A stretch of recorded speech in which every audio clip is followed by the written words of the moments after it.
Hi friends, in the previous video link we have discussed about the Indian population, density of population, then about the migration, urbanization, and finally now we are coming to the part of transportation. Under transportation we have discussed about the roadways, what are the importance of roadways and classification of roadways. Now we are going to discuss about the railways. Railways. Indian railway system is the main artery of the country's inland transport. Artery means it's a trunk road.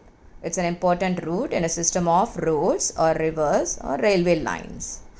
So, railways cater to the needs of large scale movement of traffic, both for the freight and the passenger. Freight is nothing but a cargo, the loads, thereby contributing to economic growth. Railways are considered as the backbone of the surface transport system of India. It promotes national integration by bringing people together.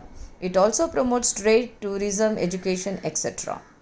Railways help in the commercialization of the agriculture sector by facilitating the bulky movement of perishable goods. Perishable goods means especially of food, likely to go bad quickly. Adindu pogakudiyadu. So, its role in the transporting raw materials to industries and finished goods to markets. What is its important role? Transporting the raw materials to industries and as well as finished goods to the markets, which is very invaluable, crucial. Indian Railways network is the largest in Asia and second largest in the world.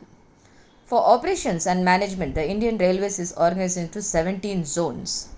So, these zones is here in the maps, which I have located, pointed 1, 2, 3, 4, all these things. When I am sending the paper book page to you, please go through that. So these are the 17 zones. Northern Railway, it is a New Delhi headquarters. North Western Railway headquarters is Jaipur. North Central Railway, Allahabad. North Eastern Railway, Gorakhpur. North East Frontier Railway, Guwahati. Eastern Railway, Kolkata. East Coast Railway, Bhubaneswar. East Central Railway, Hazipur. West Central Railway, Jabalpur. Central Railway, Mumbai, VT, that is Victoria Terminus. Western Railway, Mumbai Churchgate. Southern Railway, Chennai. South Central Railway, Secunderabad. South Eastern Railway, Kolkata. South Western Railway, Hubal, that is Hubli it's given. South East Central Railway, Bilaspur. Konkan Railway, Navi Mumbai. So these are the places. It's located here. This is Chennai, which is pointed in a 12th lane. Now on the basis of the width of the track, the Indian Railways falls under 4 categories. One is the broad gauge, number 2 meter gauge, number 3 narrow gauge, number 4 light gauge. Look at the meters width has been given. Gauge is nothing but a measuring instrument or a size, or otherwise we call to calculate. So it is around, broad gauge means 1.676 meter width. Meter gauge 1 meter width. Narrow gauge 0.762 meter width. Light gauge 0.610 meter width.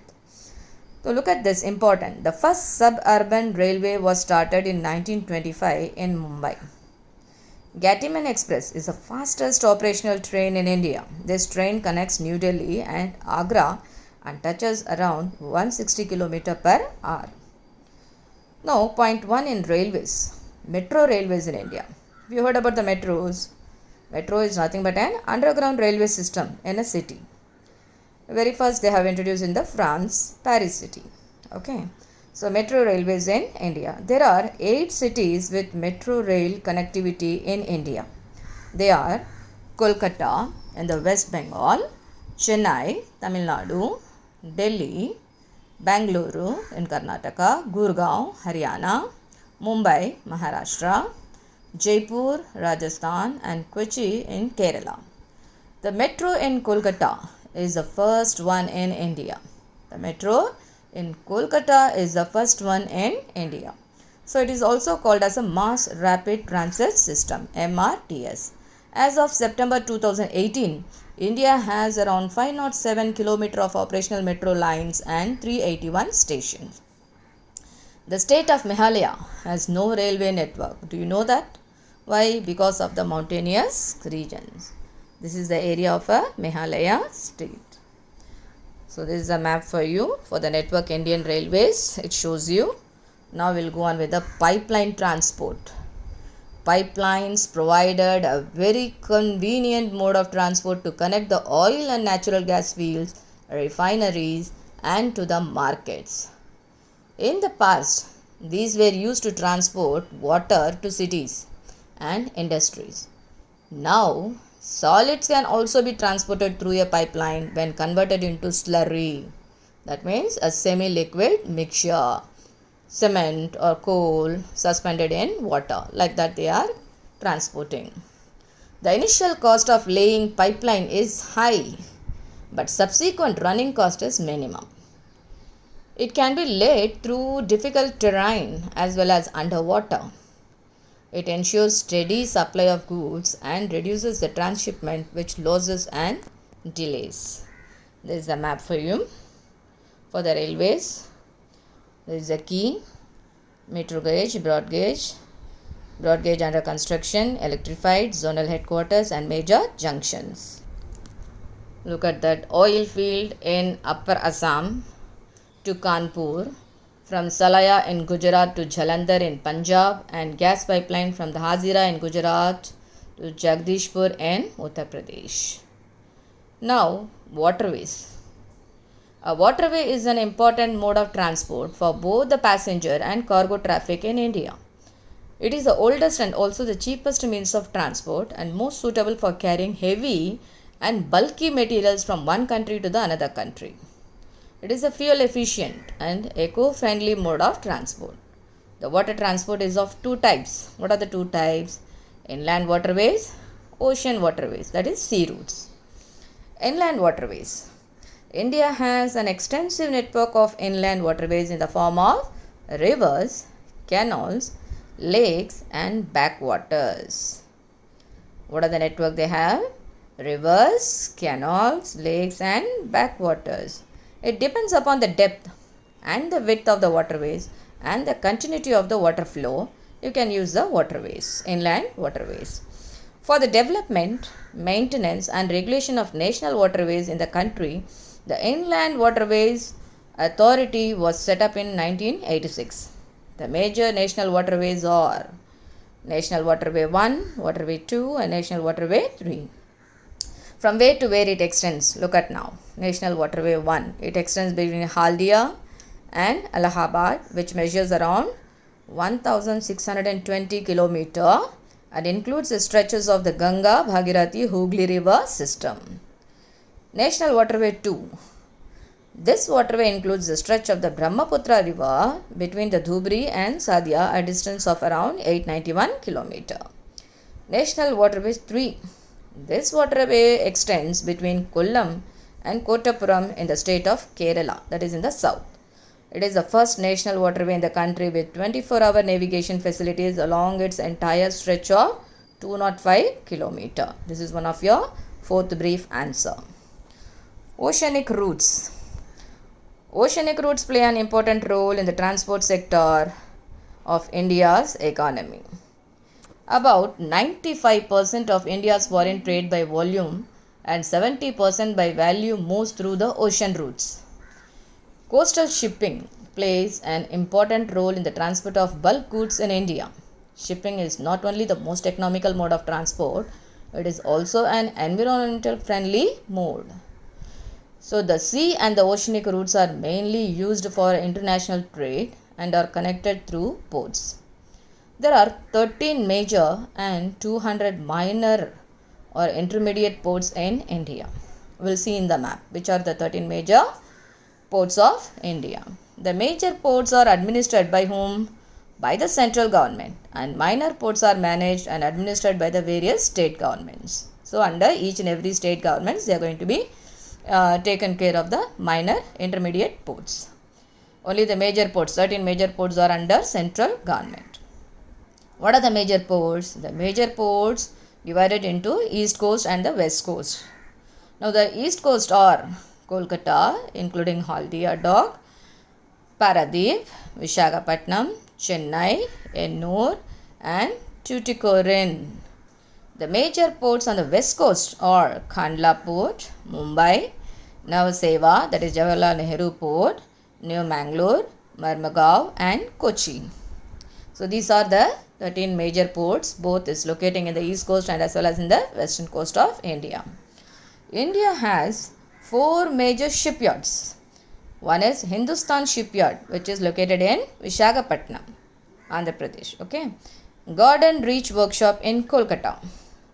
Mazagon Dock in Mumbai. It's one of your match the following. Mazagon Dock in Mumbai. Kochi Shipyard in Kochi. It is in Kerala. India is the second largest ship owning country in Asia and ranks 16th in the world. Now talking about the air transport. Airways are the quickest but costliest, most modern and comfortable means of transport. Air transport facilitates connectivity on a national, regional and international scale. So it has made accessibility easier by connecting difficult terrains like high mountains and sandy deserts. Even in the high mountains also planes can able to fly. That is most probably railways are impossible in the terrain places. So it carries passengers, freight and mail. Air transport plays a key role in times of emergency as well as in the event of natural and man-made calamities like floods, epidemics and wars. Look at now the domestic airways which fly within the boundaries of a country, and international airways connect major cities of the world. The Indian Airlines and Air India, look at that, the Indian Airlines and Air India are the 2 airline services run by the Government of India. Indian Airlines provides domestic air service, that is internal, any places of a Indian states. And Air India, which provides the international air service. Presently there are 19 designated international airports available in the country. Pawan Hans Helicopter Limited. It's a one of your one word answer is also a while. Pawan Hans Helicopter Limited has been providing helicopter support service to the petroleum sector, including ONGC, Oil and Natural Gas Commission, and Oil India Limited. It is a public sector company based in New Delhi. Its operations are based at the Juhu Aerodrome in Viliparle, West Mumbai. Pawan Hans is a Mini Ratna 1 category public sector undertaking. It often provides services to various state governments, particularly Northeast India and inter-island, ferry services in Andaman and Nicobar Islands, and services to Lakshadweep Island, etc. Now, Airports Authority of India, AAI. Airport Authorities of India was constituted in 1995. What it provides? It provides security to Indian airports.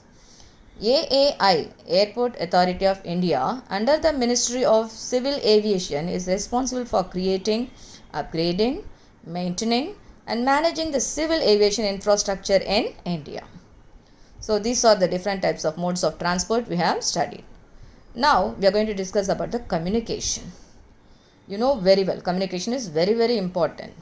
It is a process that involves exchange of information, thoughts and ideas. What is communication? We have 2 types. Communication is also there. Communication is a process that involves exchange of information, thoughts and ideas, exchanging between one person to the another person, one person to the group. It's called as a mass communication. Okay, personal communication between one and the 2.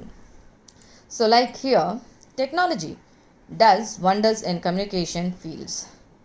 Communication is categorized into personal and mass communication. Now let me see the personal communication. The exchange of information between the individual is called personal communication. It includes post and telegraph services, telephone, mobile phone, short message services, that is message you are saying, short message, SMS, short message services, fax, internet, email, etc. Personal communication system enables the user to establish direct contact.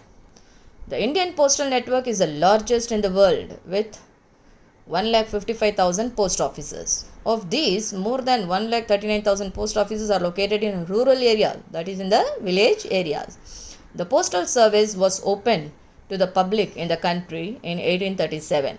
The first Indian postal stamp was issued in 1852 in Karachi. It's in Pakistan. Collecting and delivering the mail is the primary function of the Department of Post. It introduced the quick mail service in 1975. The quick mail service functions on the basis of the system of PIN code, that is Postal Index Number Code, which was introduced in 1972 to reach the things, the posting items, what are the parcels or letters, informations to send. PIN code is necessary to go fast. Okay, so the premium products include the money order, e-money order, speed post, express parcel post, business post, media post, satellite post, retail post, greeting post, data post, speed net and speed passport services. To reach very fast, they started to use this quick mail service, PIN code, with the help of PIN code. India has one of the largest telecommunication networks in Asia. Apart from the urban areas, more than 2/3 of the villages in India have already been covered with the subscriber trunk dialing, that is STD telephone facility, while international communication can be made through the ISD, international subscriber dialing. There is a uniform rate of STD facilities all over India. Telephone is a form of oral communication. It is considered very essential for the growth of commerce. It is the most preferred form as it provides instant communication. So mobile phone, fax and internet are the other personal communication used in the country. Now the next thing is a mass communication system. Communication divided into two. So no, one is the personal one, another one is mass communication system. Mass communication enables millions of people to get the information at the same time. It is a great way to provide education as well as entertainment. It helps in creating awareness among the people regarding various national policies and programs. The mass communication systems can provide the information to people in two methods. They are print media and electronic media. This is the map for your airways. International route, domestic route and international airports. Domestic airports are available. Look at this. This is the sea routes and 13 major ports available. Sea route, major ports and minor ports are there. We'll later the electronic media now. Radio broadcasting in India was started in 1923 by the Radio Club of Bombay. Since then it gained immense popularity and changed the social and cultural life of people. It was named as All India Radio, AIR, in 1936 and again it was renamed as Akashvani in 1957. It broadcast a variety of programs related to information, education and entertainment.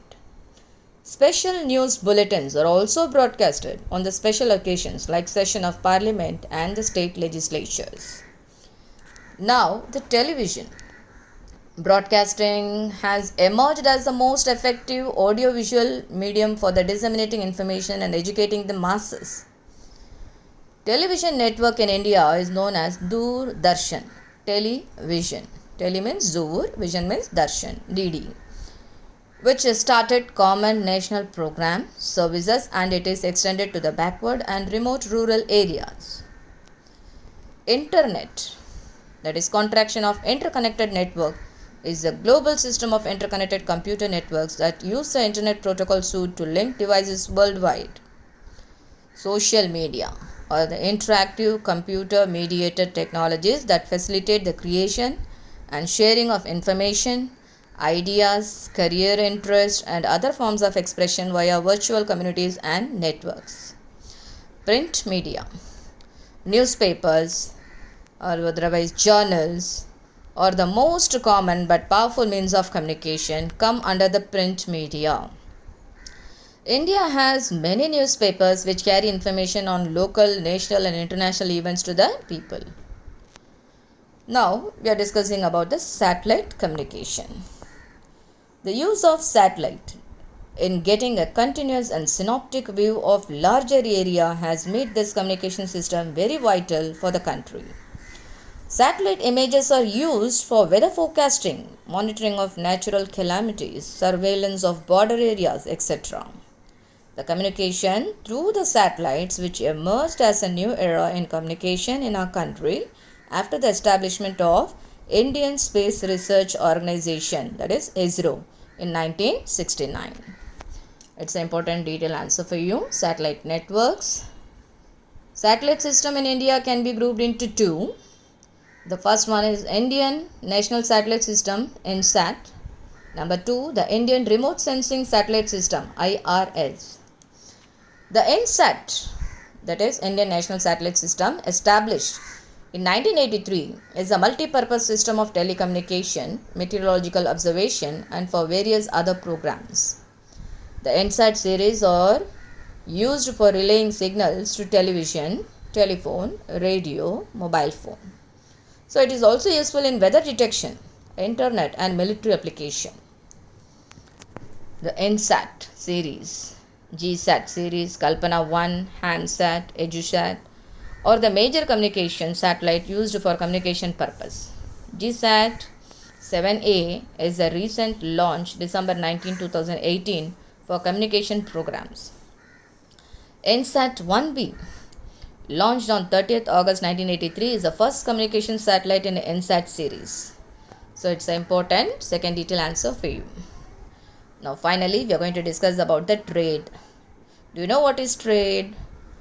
Trade is an important phenomena that decides the economic growth of a country. Trade is an act or a process of buying, selling or exchanging of goods and services from one place to another place. Okay, trade is nothing but a buying, selling or exchanging of goods and services from one place to another place. The primitive method of trade was known as a barter system, where goods were exchanged for goods. You know very well, during the ancient period, the primitive method of trade was known as a barter system, where the goods were exchanged for the goods purpose. So there is no money exchange on that. Later on, money was introduced as a medium of exchange in buying and selling of goods. So the difference in value between the imports and export is called balance of trade. You should know this, very very important. The difference in value between the imports, Irakumadi, export, Etrumadi, is called as a balance of trade. The situation in which the value of export exceeds the value of import is termed as a favorable balance. If the situation in which the value of exports exceeds what the goods we are exporting, that value should be higher than the import value, then only it is known as a favorable balance of trade. And the reverse position is termed as an unfavorable balance of trade. But India is facing unfavorable balance of trade only. Types of trade. Trade in general is of two types. They are internal trade and the second one is international trade. What is internal trade? The trade carried on within the domestic territory of a country is termed as internal trade. What is that? The trade which is carried on, the business which is going on within the domestic territory, internal part, okay, of a country is known as an internal trade, or otherwise it is called as a domestic trade or local trade. Which transport is useful? Land transport. Roadways and railways plays a major role in this trade. Local currency is used in internal trade. It helps to promote a balanced regional growth in the country. So it is one of the distinguished for you. So it should have to write. So you should know that what to write over there. Now the trade carried on between two or more countries is called international trade. Trade carried on between two or more countries is called as a international trade. It is also called as external trade or foreign trade. Export and import are two components of international trade. Export means goods and services sold for foreign currency. Import means goods and services bought from the overseas producers. Waterways and airways play a vital role in this type of trade. Foreign currency is involved in the international trade. Local trade, local currency is useful for the international trade. They are using foreign currency. The trade between any two countries is called bilateral trade. The trade between any two countries, it is called bilateral. The trade between more than two countries is called as a multilateral trade. What is bilateral? The trade between any two countries is called bilateral trade. The trade between more than two countries, if you are keeping a relation export and import with the more than two or three countries, that is called multilateral trade. So now look at exports. The major exports of India are tea, marine products, ores and minerals, leather products, gems and jewels, sports goods, chemicals and related products, plastics and rubber articles, articles of stones, plaster, cement, asbestos, mica, glassware, paper and the related products, based metals, optical, medical and surgical instruments, electronic items, machinery, office equipments, textiles and allied products. These are the products we are exporting to the other country. Imports, what we are borrowing, just getting the goods. The major imports are petroleum products, pearls, precious stones and semi-precious stones, gold and telecom instruments. So these are the importance of the trade. Export and imports are the two major mode of the trades. So it's very important. Internal and international trade is one of your distinguished. Please go through the lesson thoroughly, my dears. Look at the summary. The total number of people residing in a country at a specified period of time is called the size of population of that country. The growth of population is determined by the birth rate, death rate and the migration of people. The process of society's transformation from rural to urban is known as urbanization. Communication is classified into the personal and mass communications. Trade, it's an exchange of goods and services. Internal and international trades are its types. Yes, import and exports are the basic components of an international trade. So this is the importance of this lesson. Please go through the entire lesson thoroughly, my dears. Thank you.